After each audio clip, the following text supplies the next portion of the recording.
Supporters ng Kim Pao, magrarally kapag walang case na naganap.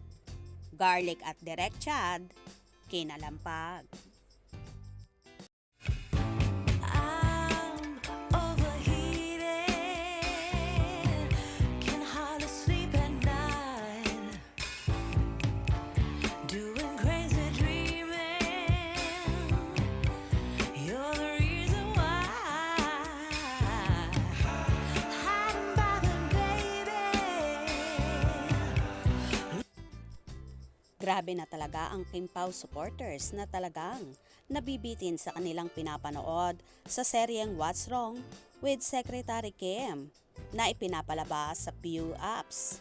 May isang fan kasi na nagpost ng picture ng mga bida na sina Kim Chiu at Paolo Avellino kung saan maghahalikan ang dalawa. Ayon sa naging post ng fan na ito.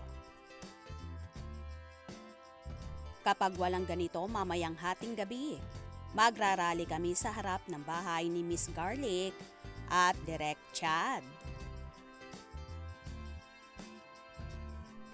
Dear, what's wrong with Secretary Kim fandoms?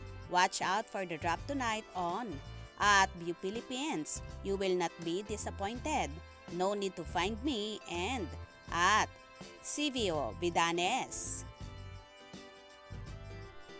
Kahit ang content head ng View Philippines na Miss Garlic Garcia at ang director na si Direk Chad Vidanes ay binantaan ng mga fan Ganyan nga sila nahuhuk at palaging kinikilig sa naturang serye, kaya naman halos magprotesta sila palagi kapag nabibitin sa mga eksena.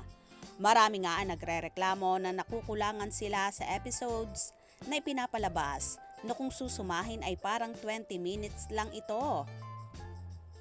Kaya, ganito man ang napapanood nila na ilang episodes lang sa isang linggo. Pero patuloy pa rin ang pagtitrend nito at hanggang ngayon ay nangunguna pa rin sa nasabing apps na yon.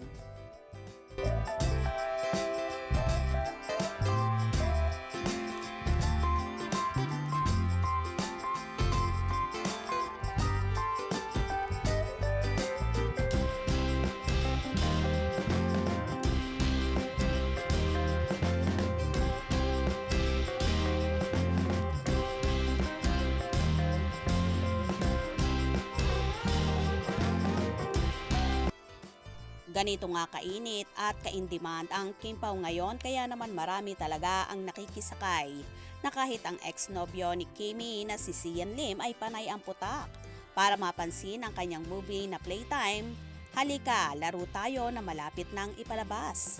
Ganun pa man, hindi naman nababahala ang mga Kim Pao supporters dahil hindi nila ito susuportahan bagkos ang Kim Pao tandem lang ang gusto nila. Samantala sa naging post naman ni Miss Garlic,